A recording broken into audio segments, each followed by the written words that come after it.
The Tony Farina Report is brought to you by West Her Automotive. West Her cares. And Batavia Downs Gaming and Hotel off Exit 48 in the New York State Thruway. BataviaDownsGaming.com.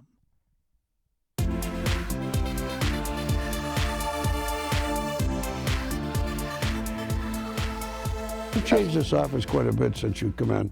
You've got bureaus for all sorts of things, including animal violence against animals, that sort of thing.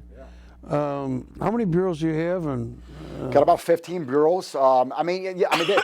This is obviously a very specialized business. In the sense that, crimes are compartmentalized now. All right, and so you got DWIs, you got narcotics, you got animal cruelty.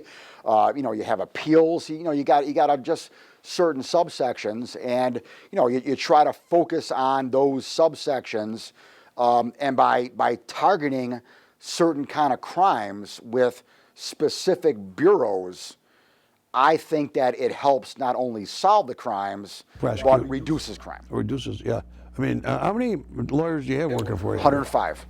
Yeah, 105 attorneys.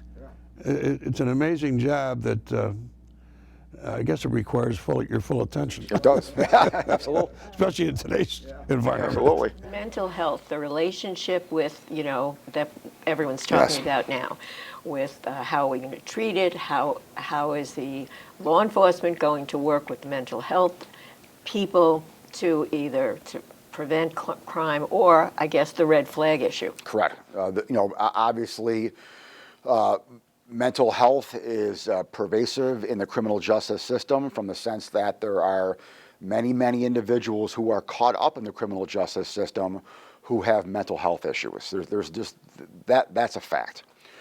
The question becomes, how do you deal with them? How do you deal with them after they've been caught committing a crime, or how do you deal with them maybe before they've committed a crime, but they've been red flagged to engage in some, unhealthy behavior or talk of unhealthy behavior? It is, we in law enforcement, especially on the front lines, the police level, have become much more educated on mental illness. We have behavioral health teams now that are at the Buffalo Police Department. The Erie County Sheriff's Department has just established a behavioral health team.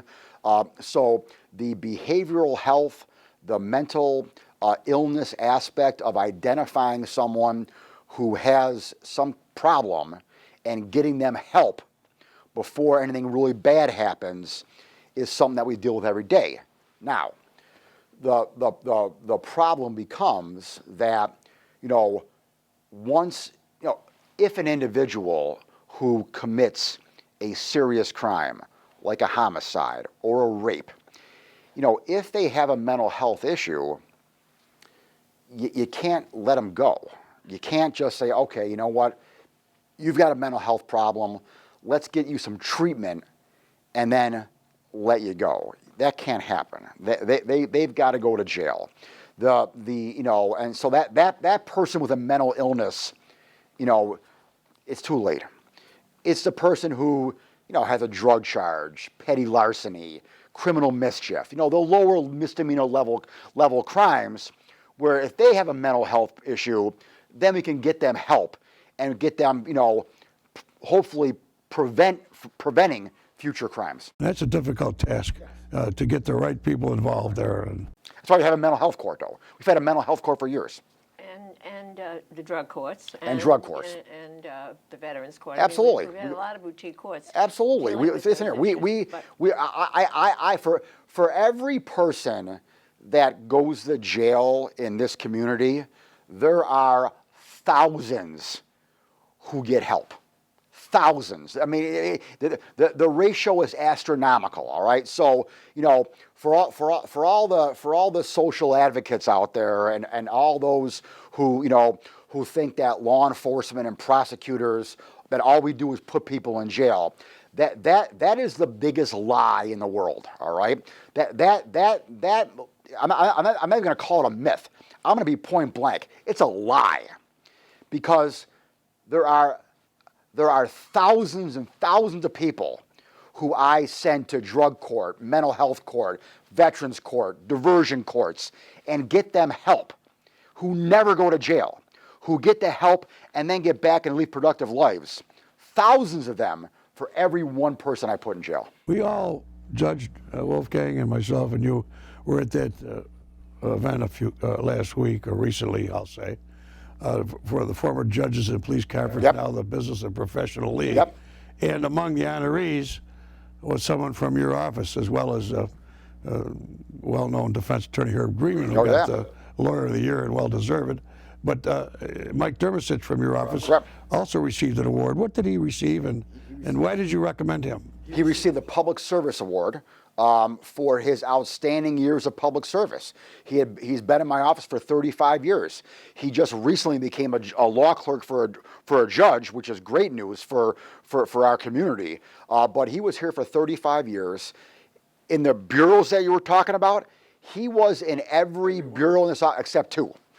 In his distinguished 35-year career. So I was honored to nominate him, and I was honored to go to that dinner. It was quite a dinner, There were wasn't other it? people, too, Oh, yeah. that were honored, law enforcement people. Correct. Judge Trippy? And Judge Trippy. Yes, and Judge Trippy. And so I think it's a really important group for the community. Oh, that absolutely. They do so much for honoring, law enforcement and yeah. working together, and people in the community from all sides, district attorney, defense lawyers, Correct. judges, everybody, No doubt about it. business people.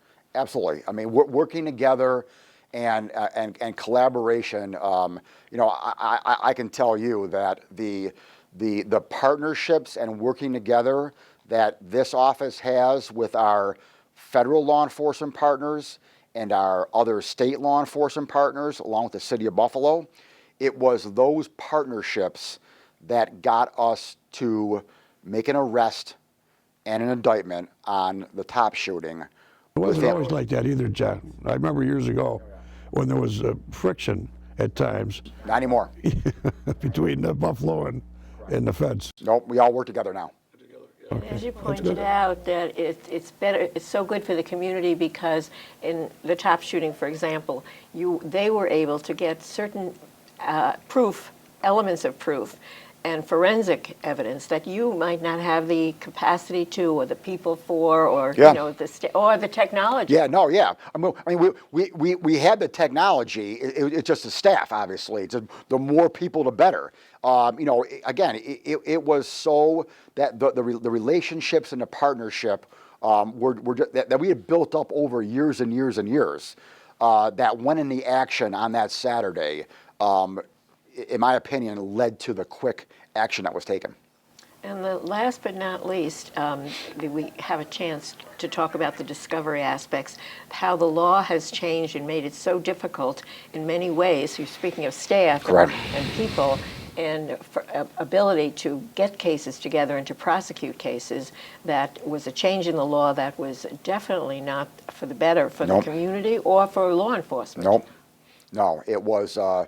Again, as I mentioned before, the bail reform has pretty much dominated the news cycle for the past 3 years, since January 1st of 2020. And what, from my office's standpoint, the biggest law that impacted us was the discovery law.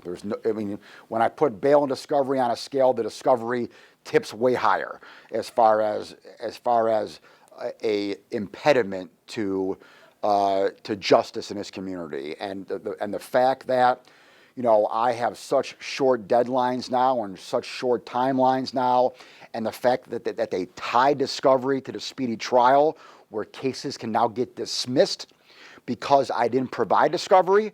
And again, the only reason why I'm not providing discovery is not because I don't want to, okay? It's because I don't have the manpower, especially for all the misdemeanors, to gather it all in and get it all out. Even with, I probably have hired an additional 30 people since January 1st, 2020.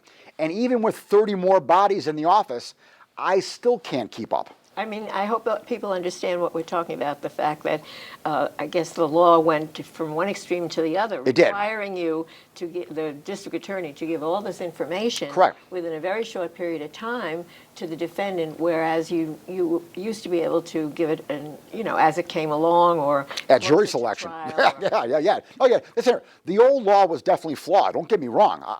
The old law was definitely flawed. That it needed to be fixed. I had no problem from a general concept with bail reform. Should a kid who steals a candy bar from Walmart be sitting in jail on a $5,000 bail? Of course not. All right. So I got no problem with people who shouldn't be in jail on bail. From an overall standpoint, I got no problem with discovery reform either. The old law was unfair. But again, like you said, Judge, you went from one extreme to the other. That's the world we live in now, okay? We live in a world of extremes, all right? And both extremes are loudmouths, okay? And that's what happens, okay? when you have the extreme on the right, loudmouth, and the extreme on the left, loudmouth, okay? And the people in the middle are silent, okay? Except me. I'm a loudmouth in the middle. No, well, Tony and I don't think so. We think you're a really professional person and doing a great job as district attorney. And we thank you so much for talking to us today. Thank you, Janet. Thank you. Okay. Appreciate it. Reporter Tony Farina and I thank Erie County District Attorney John Flynn for taking the time to talk with us. If you would like more information, you can go to erie.gov/DA. That's it for this edition of The Big Picture. I'm Judge Penny Wolfgang. Thanks for watching. We'll see you next week.